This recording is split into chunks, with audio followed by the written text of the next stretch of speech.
ಹೌದು, ನಾನೇ ಹೋಗ್ತೇನಲ್ಲ. ಹೀಗೆ ಹೋದ್ರೆ ಆಗದು. ಹಾ. ನೀವು ನಾನಾಗಿ ಹೋಗಬೇಕು. ನಾನು ನೀನಾಗಿ ಹೋಗುವುದ?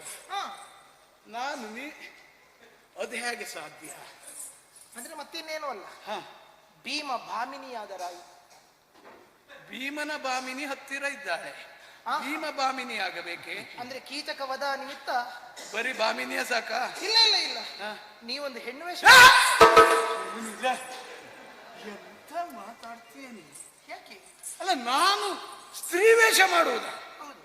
ಅಲ್ಲ, ಈ ಮುಖಕ್ಕೂ ಒಂದು ಹೆಣ್ಣು ವೇಷವ ಬಹಳ ಚಂದ ಆಗಬಹುದು. ಅಲ್ಲ ಸ್ವಾಮಿ, ಈಗ ಮಾಡುವುದಿಲ್ಲ ಅಂತ ಪ್ರಶ್ನೆಯಲ್ಲ, ಇದು ಕೀಚಕ ವಧ ನಿಮಿತ್ತ. ನಾನು ಆ ಪ್ರಸಂಗಕ್ಕೆ ಬೇಕೇ ಬೇಕು ಅಂತಾದ್ರೆ ಯಾವ ವೇಷ ಆದ್ರೂ ಮಾಡ್ತೇನೆ. ಯಾಕೆಂದ್ರೆ ಹಿಂದೆ ನಾವು ಏಕಚಕ್ರಾಗ್ರಹಾರದಲ್ಲಿ ಅಲ್ಲೆಲ್ಲ ವೇಷ ಮಾಡ್ಕೊಂಡೇ ಬದುಕಿದ್ದೆವು. ವೇಷ ಮಾಡುವುದು ಹೊಸ್ತಲ್ಲ, ಹೆಣ್ಣು ವೇಷ ಸ್ವಲ್ಪ ಕಷ್ಟವೋ ಅಂತ. ನನಗೆ ಗೊತ್ತಿಲ್ಲ, ಹೆಣ್ಣು ವೇಷ ಮಾಡಿ ಗೊತ್ತಿಲ್ಲ. ನಾನು ಮಾಡಿಬಿಡ್ತೇನೆ. ನೀನು ಮಾಡಿಬಿಡ್ತೀಯ? ವೇಷ ಮಾಡಿ ಬಿಡುವಳು ನೀನು, ಖಂಡಿತ. ಅಭಿನಯಿಸುವವ ನಾನು, ನೀವು ಎಲ್ಲ ನಾನು ಹೇಳಿಕೊಡ್ತೇನೆ. ನೋಡುವುದಕ್ಕೆ ಜನ ಒಂದಿಲ್ಲ, ಅದು ನಮ್ಮ ಯೋಗ. ಈಗ ಬೇಕಾದ ಕೀಚಕ ಸಾಯುವುದಕ್ಕೆ, ಅದಕ್ಕಾಗಿ ಜನ ರಂಜಿಸುವುದಕ್ಕಲ್ಲ, ಅದು ಯೋಗ ಅಂತ ಹೇಳಿದ್ದು ನಾನು. ತಲೆಯ ಬೈತಾಲೆಯಿಂದ ಬಾಜಿದು ಲಲನಿಯಂದವ ಮಾಡಿ ಬರಲನು ಕಳಲು ಜಯಿದೆಂದೆ ಮುದಗಣಿಯಲಿ ತಿಲಕವಿಡಲು.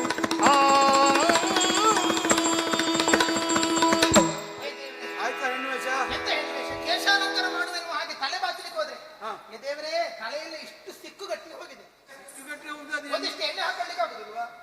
ಎಣ್ಣೆ ಹಾಕಿಕೊಳ್ಳುವುದಕ್ಕೆ ನಾನು ಉಳಿದದ್ದು ಬೇರೆಯವರ ಮನೆಯಲ್ಲಿ, ಗೊತ್ತಾಯ್ತು? ಅಲ್ಲ, ಅಡುಗೆಗೆ ಅಷ್ಟು ಎಣ್ಣೆ ಬರ್ತದಪ್ಪ, ಒಂದಿಷ್ಟು ತೆಗೆದು ಹಾಕೊಳ್ಳುವುದಿಲ್ಲ ಅಂತಲ್ಲ, ಮತ್ತೆ ಅಡಿಗೆಯನ್ನೇ ಉದ್ದೇಶವನ್ನಾಗಿ ಉದ್ಯೋಗವನ್ನಾಗಿ ಹಿಡಿದುಕೊಂಡವರು, ಇಟ್ಟುಕೊಂಡವರು ಅಡುಗೆ ಭಟ್ರು. ಅವರು ತಲೆಗೆ ಎಣ್ಣೆ ಹಾಕೊಳ್ಳುವುದಷ್ಟೇ ಅಲ್ಲ, ಇನ್ನೊಬ್ರು ತಲೆಗೂ ಎಣ್ಣೆ ಹಾಕ್ತಾರೆ, ಮತ್ತು ಮನೆಗೆ ಹೋಗುವಾಗ ಒಂದಿಷ್ಟು ಎಣ್ಣೆ ತಕೊಂಡು ಹೋಗ್ತಾರೆ. ನಾನು ಹಾಗಲ್ಲ, ಅಂತ ಅಡುಗೆ ಭಟ್ಟಲ್ಲ ನಾನು. ಇರ್ಲಿ, ನಾನೇ ಬೈತಲೆಯನ್ನ ತೆಗೆದಿದ್ದೇನೆ, ಕೇಶಾಲಂಕಾರವನ್ನು ಮಾಡಿದ್ದೇನೆ. ಹಾಗೆ ಕೇಶಾಲಂಕಾರ ಸಾಕು ಸಾಕು. ಕೇಶಾಲಂಕಾರ ಯಾರಿಂದ? ಯಾರಿಂದ? ನಮ್ಮ ಭಾಮಿನಿಯಿಂದ. ಸರಿ ಸರಿ, ಇರ್ಲಿ. ಈಗ ಮೊದಲಾಗಿ ಸೀರೆ ಉಡಿಸ್ಬೇಕಾ ಬೇಡವಾ? ನಾನೇ ಸೀರೆ ಉಟ್ಕೊಳ್ಳಿಕ್ಕೆ ನನಗೂ ನಾನು ಉಡಿಸ್ತೇನೆ. ಆದ್ರೆ ನಿಮ್ಮ ಅಳತೆಗೆ ಬೇಕಾದ ಸೀರೆ ತರುವುದಕ್ಕೆ ಯಾವ ಜವಳಿ ಅಂಗಡಿಗೆ ಹೋಗುದಪ್ಪ? ಬಂದಿದೆ. ಎಲ್ಲಿ? ನನ್ನ ದೊಡ್ಡ ಹೆಂಡತಿ ಹಿಡಂಬೆ. ಹೌದಪ್ಪ, ಈಗ ಅವಳನ್ನು ಕರೆಯುವುದಲ್ಲಿದ್ದ. ಸಾಧ್ಯ ಇಲ್ಲ, ಅವಳು ಸೀರೆ ಉಡ್ತಾಳ. ಹಾಗಾದ್ರೆ ಹೆಣ್ಣು ವೇಷ ಬೇಡ, ಬೇರೆ ಏನಾದ್ರು. ತಡಿ ತಡಿ, ಈಗ ನನ್ನದೊಂದು 2-3 ಸೀರೆ ಜೋಡಿಸಿ ತರ್ತೇನೆ, ಆಯ್ತಾ? ಸರಿ, ಮಾಡು. ಯಾವ ವೇಷ ಎಲ್ಲ ಉಟ್ಕೊಳ್ಳಿ. ಯಾರು ಸುತ್ತಿಕೊಳ್ಳಿಕ್ಕೆ ಹೋಗ್ತೇನೆ? ಸಾಕು. ಸುತ್ತಿಕೊಳ್ಳಿಕ್ಕೆ ಹೇಳಿದಲ್ಲ, ಉಟ್ಟುಕೊಳ್ಳಿಕ್ಕೆ ಹೇಳಿ. ಉಟ್ಟುಕೊಳ್ಳುವುದಕ್ಕೆ ನನಗೆ ಬರುವುದಿಲ್ಲ. ಮತ್ತೆ ತಡಿ, ನಾನು ಉಡಿಸಿ. ನಾನು ಸೀರೆ ಉಟ್ಟು ಗೊತ್ತಿಲ್ಲ. ನಾನು ಉಡಿಸಿ ಬಿಡ್ತೇನೆ. ಉಡಿಸಿಬಿಡು. ಕೈ ಕೈ ಕೆಳಗೆ ಬಿಡಿ. ಈ ಕೈ ಮೇಲೆ, ಈ ಕೈ ಮೇಲೆ ಹೇಳಿದ್ದು, ಈ ಕೈ ಮೇಲೆ ಎತ್ತಿ. ಓ, ಹೆಂಗಸರು ಸೀರೆ ಉಡುವಾಗ ಎರಡೂ ಕೈ ಮೇಲೆ ಎತ್ಕೊಳ್ತಾರ? ಅಯ್ಯೋ ದೇವ್ರೆ, ಹಾಗಲ್ಲ ಸ್ವಾಮಿ. ನಾವು ಸೀರೆ ಉಡುವಾಗ ಕೈ ಮೇಲೆ ಎತ್ತುವುದಲ್ಲ, ಮತ್ತೊಬ್ಬರು ಸೀರೆ ಉಡಿಸುವಾಗ ಕೈ ಮೇಲೆ ಎತ್ತುಕೊಳ್ಬೇಕಾಗುತ್ತೆ. ಇದು ಆಮೇಲೆ ತಗೊಳ್ಳಿ, ಅದು ಆಮೇಲೆ ಸಾಕು. ನಡೀರಿ. ಇಷ್ಟು ಮೇಲೆ ಸಾಕ? ಸಾಕು ಸಾಕು ಸಾಕು.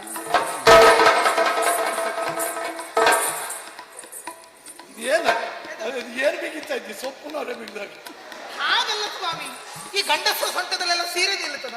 ನಾನು ಗೊತ್ತಿಲ್ಲ. ಕಡೆಗೆ ಮತ್ತೆ ನೀವು ಅಲ್ಲಿ ಹೋಗುವಾಗ ಸೀರೆ ಜಾರಿ ಹೋದ್ರೆ? ಸರಿ ಆಯ್ತು, ಇನ್ನೊಂದು ಗಂಟೆ ಹಾಕು. ಸಾಕು ಸಾಕು ಸಾಕು ಸಾಕಾರು ಸಾಕು ಬಿಡು. ನಿಮಗೆಲ್ಲ ಗೊತ್ತಾಗುದಿಲ್ಲ ಸ್ವಾಮಿ. ಇಲ್ಲಪ್ಪ, ನನಗೆ ಗೊತ್ತಾಗುವುದಿಲ್ಲ. ಹೌದು, ಸೀರೆ ಉಡಿಸ್ಬೇಕು ಬೇಡ, ಅಷ್ಟು ಸುಲಭ ಅಂತ ಮಾಡಿದ್ರ?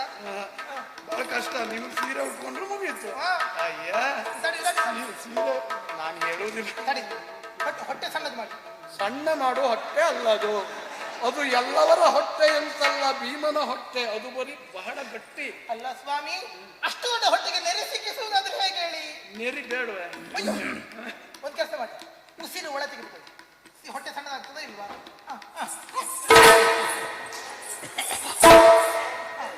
ಆಯ್ತು, ಹೌದಾ? ಆಯ್ತಾ?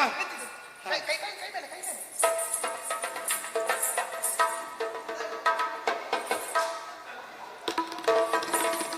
ದೇವರೇ, ಒಂದು ವಿನ್ಯಾಸ ಮಾಡುವುದು ಇಷ್ಟೆಲ್ಲ ಕಷ್ಟ. ಕಷ್ಟವ? ಮತ್ತೆ ಸುಲಭವ ಹೆಣ್ಣು ವೇಷ ಅಂತ ಹೇಳಿದ್ರೆ ಹೌದಪ್ಪ, ಅಯ್ಯೋ, ಅಯ್ಯೋ.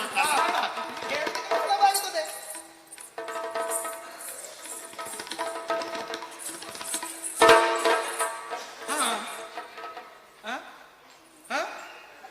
ಅರೆ ನಿನ್ನ ಒಯ್ಯಾರ ಎಲ್ಲ ಪ್ರಾರಂಭ ಆಯ್ತಪ್ಪ. ಏನದು?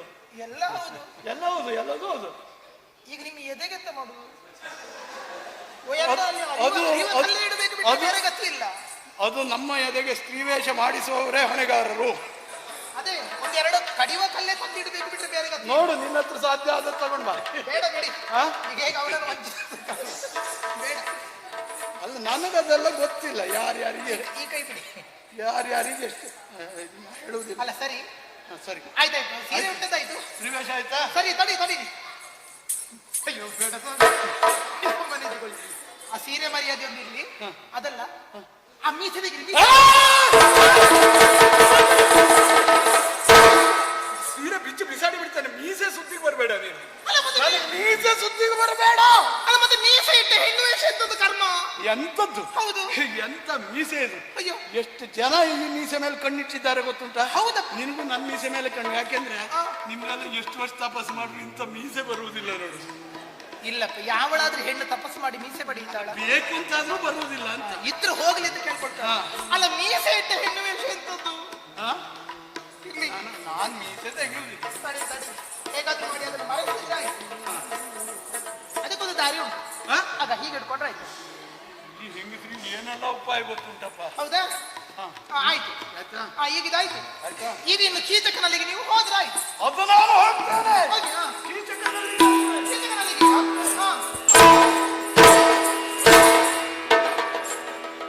ನೀವು ಕೀಚಕನನ್ನು ಕೊಲ್ಲದೆ ಇದ್ರೆ ತೊಂದ್ರೆ ಇಲ್ಲ. ನನ್ನ ಸೀರೆ ಒಂದು ಹರಿದಾಕಬೇಡಿ. ಅಲ್ಲ ಸ್ವಾಮಿ, ಸೀರೆ ಉಟ್ಟುಕೊಂಡು ಆ ರೀತಿ ಕಾಲಿಟ್ಟುಕೊಂಡು ಹೋದ್ರೆ ಸೀರೆ ಉಳಿಯುತ್ತದ? ಯಾರಾದ್ರೂ ಹೆಣ್ಣು ವೇಷ ಅಂತ ಹೆಣ್ಣಂತ ಹೇಳ್ತಾರ? ಅದು ಭೀಮನ ನಡೆ. ಹೌದು ಸ್ವಾಮಿ, ಭೀಮನ ನಡೆ. ಅದು ನೀವೀಗ ಹೆಣ್ಣು ವೇಷ ಮಾಡಿದ್ದಲ್ವಾ? ಓ, ವೇಷದ ನಡೆ ಆಗ್ಬೇಕಲ್ಲ? ಹೌದೌದೌದು. ಹೇಗೆ ಅದು? ಹೇಗದ ನಾನು ಹೇಳಿಕೊಡ್ತೇನೆ. ಹೇಗೆ ಅದು? ನಾನು ನಡೆದು ತೋರಿಸ್ತೇನೆ. ನೋಡೋಣ. ಹಾಗೆ ನಡೆಯಬೇಕು. ನಾನು ತೋರಿಸುವುದಷ್ಟೇ, ಸರಿ ನೋಡಿಕೊಳ್ಳಿ. ನಾನು ನೋಡುವುದಷ್ಟೇ. ಈಗ ನಡೀತೇನೆ. ಹೌದಾಯ್ತು.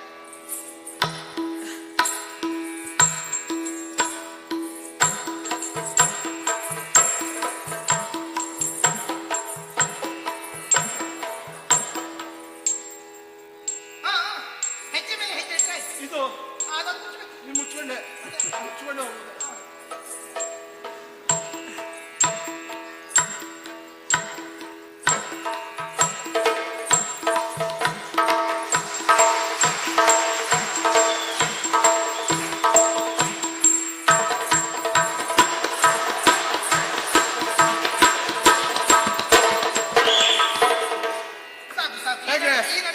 ಹೆಣ್ಣು ನಡಿಗೆ. ಇನ್ನೀಗ ಕೀಚಕ ಬರ್ತಾನೆ. ನನಗೆ ಈಗ ಗುಟ್ಟು ಸಿಕ್ತು. ಸ್ತ್ರೀ ವೇಷ ಮಾಡುವುದು ಬಹಳ ಕಷ್ಟ ಅಲ್ಲ ಇದು. ಗೊತ್ತಾಗ್ತದೆ. ಇರ್ಲಿ, ಈಗಿನ ಕೀಚಕ ಬಂದಾಗ ಮಾತಾಡಿಸ್ಬೇಕಾ ಬೇಡವಾ? ಮಾತಾಡಿಸ್ತೇನೆ. ಅವ ಕರೀತಾನೆ. ಹಾಗೇನ್ ಹೇಳ್ತಿ? ಅವ ವಿರಾಟನಗರ ಬಿಟ್ಟು ಹಾರಿ ಹೋದನು, ಓಡಿಯನವ. ಹಾಗ ಮಾತಾಡುವುದು ಮತ್ತೆ ಹೇಗೆ? ಅಯ್ಯೋ, ಹೆಣ್ಣು ಧ್ವನಿಯಲ್ಲಿ ಮಾತಾಡ್ಬೇಕಪ್ಪ. ಹೆಣ್ಣು ಧ್ವನಿ ನನಗಿಲ್ವಲ್ಲ, ಏನ್ ಮಾಡ್ಲಿ? ಒಂದು ಕೆಲಸ ಮಾಡಿ, ಮೂಗಿನಲ್ಲಿ ಮಾತಾಡಿ. ಓ, ಸ್ತ್ರೀ ವೇಷಧಾರಿಗಳ ಗುಟ್ಟು ಇದ? ಯಾವುದು? ಮೂಗಿನಲ್ಲಿ ಮಾತಾಡುವುದು. ಅಯ್ಯೋ ಹಾಗಲ್ಲ, ಸ್ತ್ರೀ ಧ್ವನಿ ಇಲ್ಲದೆ ಇದ್ದವರು ಗಂಡಸರು ಮೂಗಿನಲ್ಲಿ ಮಾತಾಡೋದು ಒಂದು ರೀತಿ ಹೆಣ್ಣಿನ ಹಾಗೆ ಕೇಳ್ತದೆ. ಕೇಳೋಣ, ಅದು ಹೇಗೆ? ಅದು ಹೇಳ್ತೇನೆ. ಕೀಚಕ, ನಿನಗಾಗಿ ನಾನು ಕಾಯುತ್ತಿದ್ದೆ, ಬಂದೆಯಾ? ಬಾ ಬಾ. ಕೀಚಕ, ಕೀಚಕ, ಏನಪ್ಪ ಕೀಚಕ ಇದು? ಕೀಚಕ, ನೀನು ಸಂಬಂಧ ಮಾಡುವ ಅವನ ಜೊತೆಯಲ್ಲಿ. ಹೆಣ್ಣು ಹೆಣ್ಣು ಹೆಣ್ಣು ಹೆಣ್ಣು. ಕೀಚಕ, ಕೀಚಕ. ಮುಂದೆ ನಿನಗಾಗಿ ಕಾಯುತ್ತಿದ್ದೇನೆ. ನಿನಗಾಗಿ ಕಾಯುತ್ತಿದ್ದೇನೆ. ಬಂದೆಯಾ? ಬಂದೆಯಾ? ಬಾ ಪ್ರಿಯ ಪ್ರಿಯ. ಹೇಗೆ ಇದು? ಇಷ್ಟ ಆದರೆ ಸಾಕ? ಸ್ತ್ರೀ ವೇಷ ಮಾಡಬಹುದು ಇನ್ನು. ಮುತ್ತಿನ ಆರತಿಯನ್ನು ಎತ್ತಿದ್ದೇನೆ, ಮಂಗಳ ತಿಲಕವನ್ನು ಎತ್ತಿದ್ದೇನೆ, ಹೋಗಿ ಬಂದೆ ಸ್ವಾಮಿ. ಬೇಡ.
ಪರ್ಯಂಕ ಜನಗೆ ಬಂದು ಮಣಿ ಪರ್ಯಂಕ ಜನ ಒಂದಾಗ ತಂದನಿದು ಗಂಧ ಕಸ್ತೂರಿಯ ತಂದನಿದು ಗಂಧ ಕಸ್ತೂರಿಗಳನ್ನು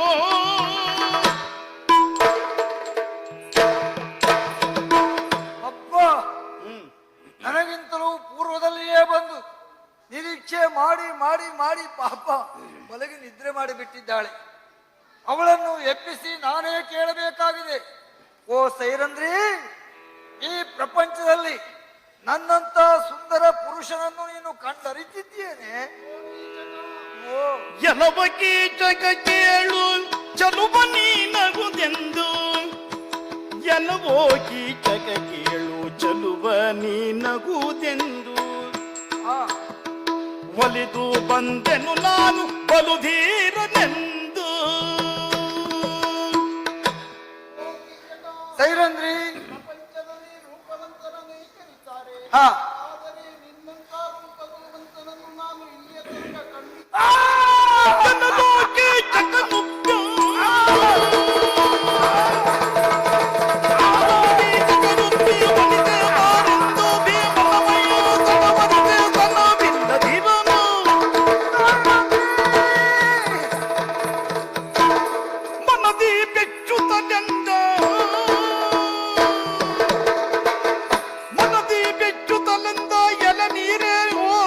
ತನುವೇಕೆ ಕಲ್ಲಂತಾಯ್ತೆಂದು.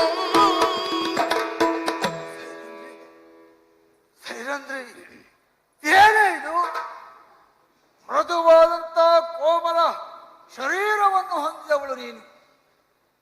ನಿನ್ನ ಮಾತನ್ನು ಕೇಳಿ ಮೈ ಮರೆತು ಉಪ್ಪಿ ನಿನ್ನನ್ನು ಒಪ್ಪುವುದಕ್ಕೆ ಮುಂದಾದ್ರೆ ಕೊಲ್ಲಿನ ಕಾಠಿಣ್ಯದ ಅನುಭವ. ನಿನ್ನ ತನು ಯಾಕೆ ಹೀಗಾಯ್ತೆ ಸೈರಂದ್ರಿ? ಹಾ ಮುಟ್ಟುವುದಕ್ಕೆ ಬಂದೆ. ಹಾ ಯಾಕಂದರೆ ನಾನು ಪರಸ್ತ್ರೀ ತಾನೆ. ಹಾ ಪರಸ್ತ್ರೀಯನ್ನು ಸ್ಪರ್ಶ ಮಾಡುವುದು ಪಾಪದ ಕಾರ್ಯ ಅಲ್ಲವೇ? ಹಾ. ಆ ಕಾರಣದಿಂದ ನನ್ನ ಕೋಮಲ ಶರೀರ ನಿಮಗೆ ಕಾಠಿಣ್ಯದ ಅನುಭವ ನೀಡಿತು. ಓ. ಕೀಚಕ, ಆ, ಆ, ಆ, ಸೈರಂದ್ರಿ! ಆ, ಆ,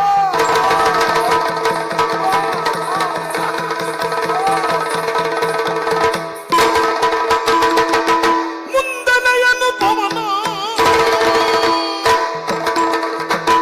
ಮುಂದಲೆಯನು ಪವನ ತನುಜ ಪಿಡಿಯಲಾದನು ಪಿಡಿಯಲಾದನು ಮುಂದು ಕವನ ಜನ್ಮನು ನಿನ್ನ ಪಾಲಿನ ಮಂದಮತಿಯ ನಿನ್ನ ಸಪ್ತಮತಿಯ ನಿನ್ನ ಬಿಡುವೆನೆಂದು ಭೀಮನ ಪಾದದಿಂದ ಉಳಿದವಾಗಿ ಗೂಢನ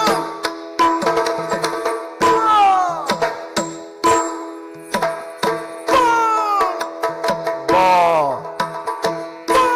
ಬಾ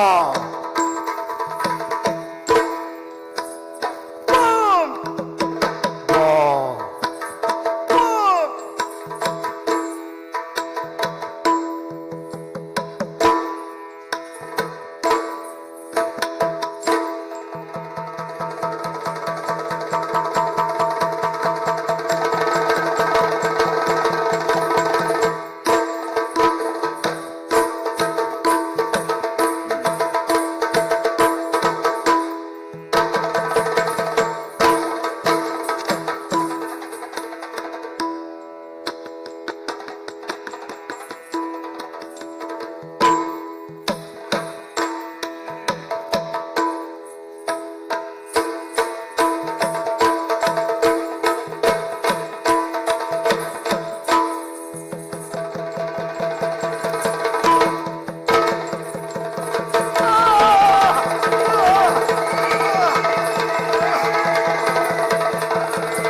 ಉಪಕೀಚಕಾದ್ಯರು ಬಂದರು.